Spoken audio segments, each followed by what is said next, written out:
जो गया Mecca Medina, जितने हमारे लोग उम्रे पे गए वैसे ये टाइम नहीं था उम्रे पे जाने का। अल्लाह मुझे उम्रा नहीं नसीब करता, काम करे। मुझे इमरान खान को देख लिया, मेरी दुनिया फतह हो गई। मैं समझता था कि अल्लाह मुझे भी ये मुश्किल वक्त से गुजार रहा है, मेरी तैयारी करवा रहा है, जिस तरह उसने नबी की तैयारी करवाई वो हमें सिखा रहा है। नबी पाक सल्लल्लाहु अलैहि वसल्लम ने सिखाया था, उसी का उम्मती खड़ा है, उसी का गुलाम खड़ा है, उसी पर मरेंगे। समझो नबी पाक के ऊपर मर गए हम। नबी सल्लल्लाहु अलैहि वसल्लम की जिंदगी, उनकी सीरत से आपको भी आजाद करूं। दुनिया के सबसे लकी पेरेंट हजरत अब्दुल्ला और हजरत आमना, जो उनको अल्लाह ताला ने हजरत मोहम्मद सल्लल्लाहु अलैहि वसल्लम जैसे बेटे से नवाजा। दूसरे सबसे लकी पेरेंट रामुल्लाह ने अजीज शौकत खाना, जिन्हें अल्लाह ताला ने इमरान खान से नवाजा। जो अल्लाह ने 1,40,000 पैगंबर भेजे थे दुनिया में, इमरान खान इस सदी का पैगंबर बन चुका है।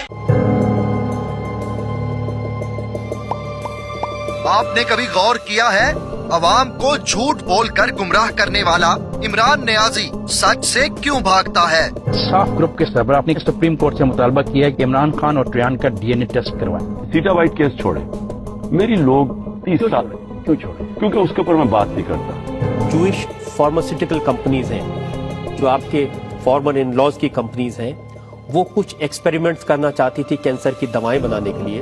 वो इंसानों पर वो एक्सपेरिमेंट हो और वो आपके हॉस्पिटल में हो, इसलिए इस हॉस्पिटल पर इतना पैसा खर्च किया गया। इसके ऊपर अब आप इसके लिए कोई ये इसके ऊपर आगे कोई बात ना करें। सेम बेनामी ट्रांजैक्शन जिसके खिलाफ आप हमेशा से रहे हैं, आपने कहा मैं सियासत छोड़ दूंगा अगर कुछ साबित हो गया। प्राइवेट या पब्लिक लाइफ में बेनामी ट्रांजैक्शन मेरे करीब भी आई इस तरह की। ये उनका जनरल पावर अटॉर्नी जो ने दी 300 kanal purchase by Imran Ahmed Khan Niazi and then transferred in my name as a benami transaction. ये सही है ना? नहीं, पहले मुझे पता, मुझे ये नहीं पता क्या है। मैं पहले ये नहीं पता आपको? मुझे नहीं पता, मैंने तो ये कभी देखी नहीं। ये कभी नहीं देखी आपने? नहीं, मैंने तो नहीं देखी।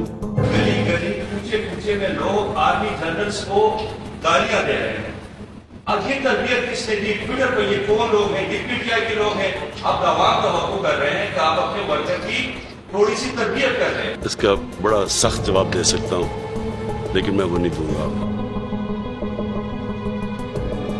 फितना खान कौम जवाब मांगती है।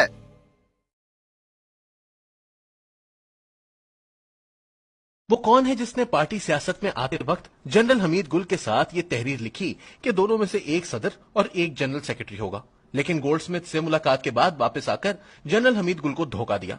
बाकी साथियों से कहा कि पार्टी का ऐलान ऐसे वक्त में करेंगे जब जनरल हमीद गुल मरहूम मुल्क में मौजूद ना हो, और फिर ऐसा ही किया।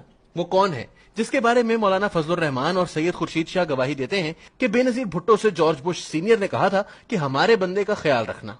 वो कौन है जिसने शॉर्टकट रास्ते से इक्तदार में आने के लिए जनरल परवेज मुशर्रफ के मार्शल लॉ को वेलकम किया और फिर इनकी खुशनुदी के लिए वॉर ऑन टेरर में अमेरिका का साथ देने की पॉलिसी को सपोर्ट किया?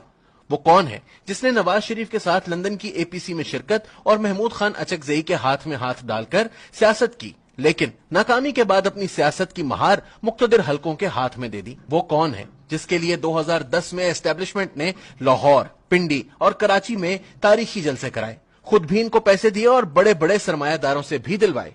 वो कौन है जिसने जनरल परवेज मुशर्रफ के खिलाफ मुकदमे से नाराज होने वाले एक खुफिया इदारे के सरबराह के एमा पर ताहिरुल कादरी और चौधरी बरादरान के साथ लंदन प्लान बनाया और इस प्लान के तहत इस्लामाबाद में धरने देकर चीन के सदर के दौरे पाकिस्तान में रुकावट डाली? वो कौन है जिसने अपने धरनों के दौरान सिविल नाफरमानी का ऐलान किया, बिजली के बिल जलाए, पीटीवी और पार्लियामेंट पर हमले कराए, लेकिन नाकामी के बाद फिर से इसी पार्लियामेंट में चला गया? वो कौन है जो पहले चेयरमैन नैब जावेद इकबाल को बुरे अल्फाज से याद करता रहा, लेकिन जब नैब इनकी पार्टी में लोगों को शामिल करवाने के लिए इस्तेमाल होने लगा तो वो इसी चेयरमैन और नैब की तारीफें करने लगा?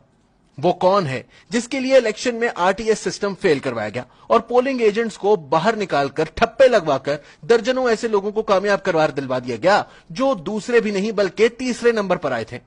वो कौन है जो हुकूमत में आने से कबल आजाद मीडिया का बड़ा मदाह था, लेकिन इक्तदार मिलते ही आजाद मीडिया का दुश्मन बन गया और पीका तरमीमी ऑर्डिनेंस जैसे ड्रैकोनियन कवानीन बनाए? वो कौन है जिसने मगरिब के एजेंडे के तहत इक्तदार में आने के बाद चीन के साथ ताल्लुकात खराब किए, सीपेक पर अमलन काम रोक दिया और अपने वुज़रा से सीपेक के खिलाफ बयानात दिलवाए? वो कौन है जिसने बारी बारी सऊदी अरब, तुर्की,